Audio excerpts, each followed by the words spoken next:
Charles law, verification and significance. तो चलिए आज हम चार्ल्स लॉ के बारे में कंप्लीट डिस्कशन करेंगे।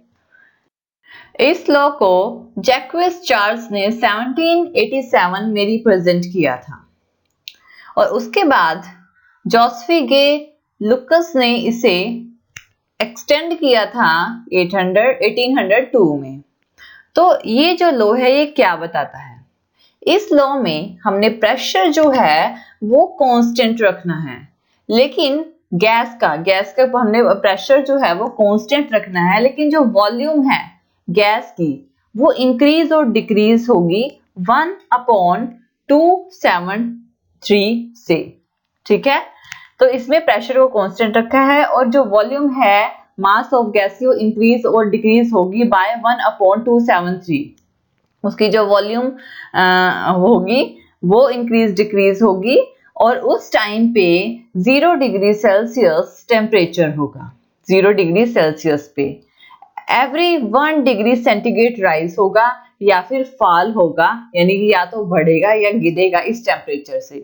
तो उसने रिप्रेजेंट किया था, मैथमेटिकली एक्सप्रेशन है VT जो कि डायरेक्टली प्रोपोर्शनल था V0 plus V0 upon 273 into T के। अब यहाँ पे VT जो वॉल्यूम ऑफ गैस है जो कि T डिग्री सेल्सियस टेम्परेचर पे है और V0 जो कि ये जो V0 है यानी या फिर V0 बोल सकते हैं इसे, ये वॉल्यूम है 0 डिग्री सेल्सियस पे। तो इस तरह से इसे रिप्रेजेंट किया गया है। तो वॉल्यूम है, इसको हम ऐसे भी लिख सकते हैं V0 या फिर V0 1 plus T upon 273 is equal to V0, इसको हमने एलसीएम ले लिया 273 प्लस T अपॉन 273, ऐसे भी लिख सकते हैं। तो VT क्या है? वॉल्यूम ऑफ गैस है T डिग्री सेल्सियस टेम्परेचर पे, और ये क्या है V0 या V0 0 डिग्री सेल्सियस पे जो वॉल्यूम है।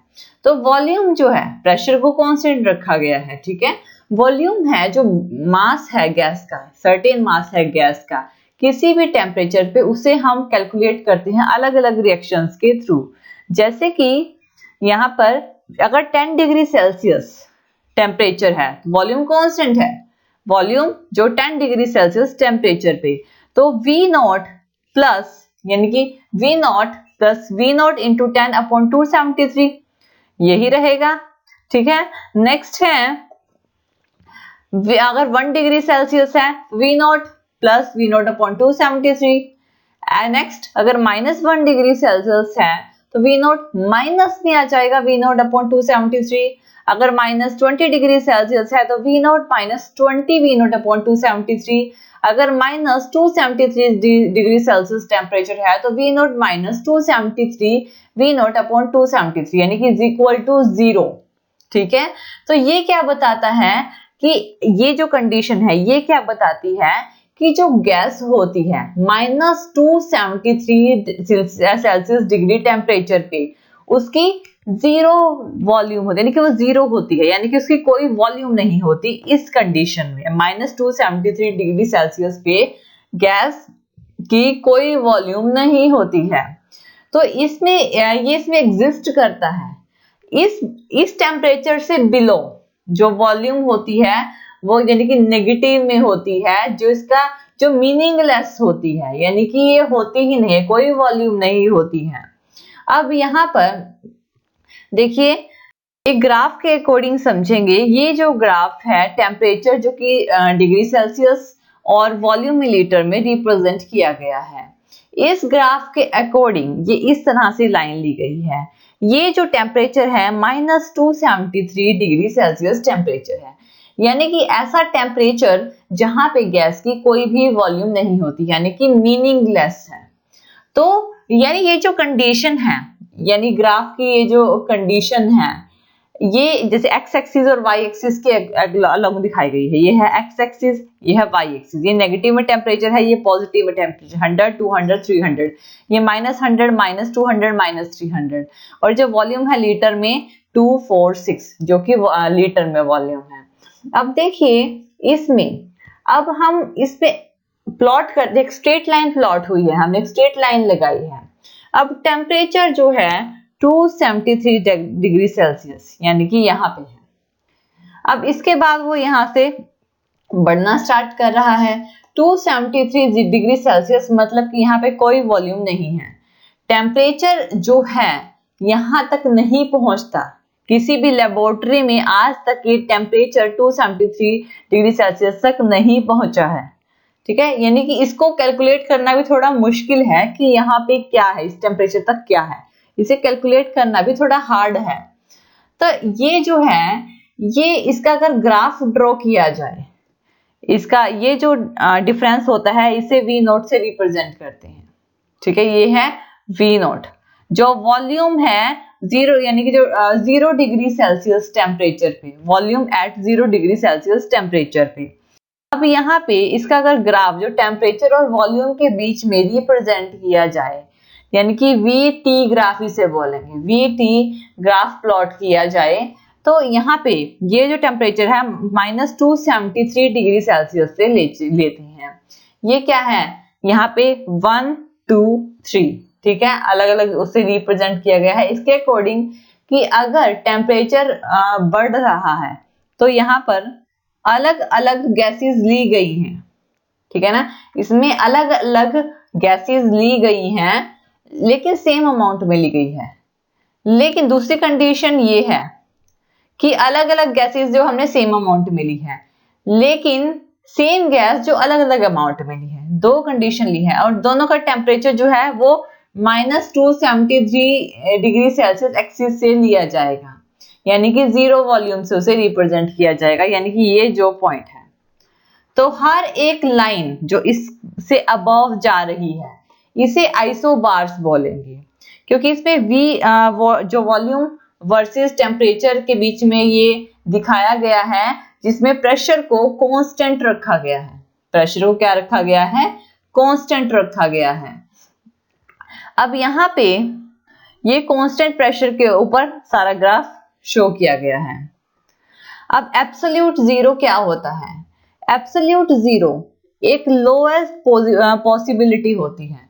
ये क्या होती है, एक लोएस्ट पॉसिबिलिटी, यानी कि हाइपोथेटिकल या फिर थ्योरेटिकल टेम्परेचर जो कि -273 डिग्री सेल्सियस पे, जिसमें गैस जो है, गैस की 0 वॉल्यूम होगी, वो होती है एब्सोल्यूट जीरो।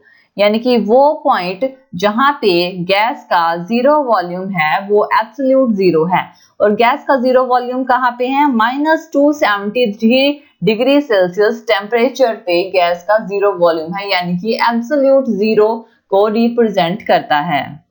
अब जो केल्विन स्केल है उसपे जो फ्रीजिंग पॉइंट दिया गया है, केल्विन ने सुजेस्ट किया था नया स्केल जो कि टेम्परेचर को स्टार्टिंग से मेजर करता है, यानी कि -273 डिग्री सेल्सियस से मेजर करता है, जहां पे वॉल्यूम 0 है। ठीक है, जहां पे वॉल्यूम 0 है।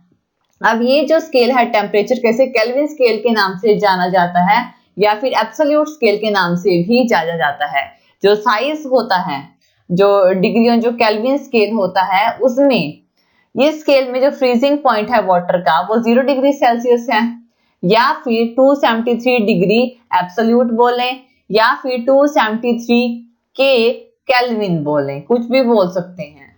तो जो टी के यानी कि जो केल्विन टेम्परेचर है, ये क्या है, टी के जो कि केल्विन टेम्परेचर है, इज इक्वल टू होता है टी डिग्री सी, यानी कि centigrade temperature, centigrade temperature plus 273।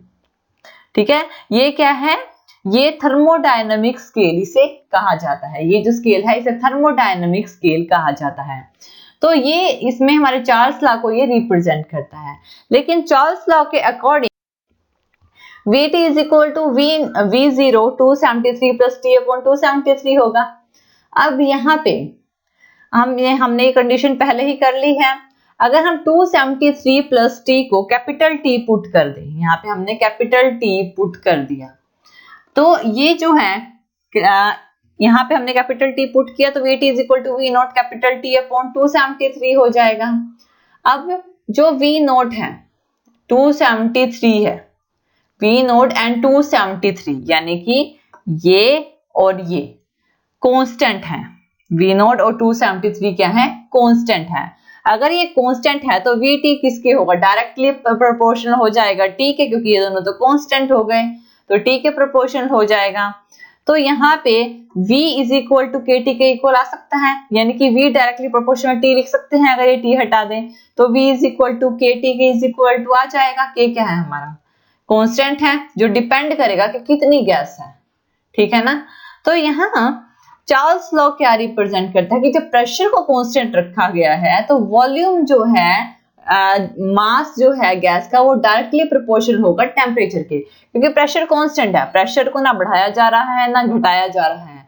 लेकिन अगर टेम्परेचर ज्यादा देंगे तो वो ज्यादा बढ़ेगी, वॉल्यूम बढ़ेगी। तो वॉल्यूम जो है गैस की प्रोपोर्शनल है टेम्परेचर के। तो V क्या है, डायरेक्टली प्रोपोर्शनल टू T।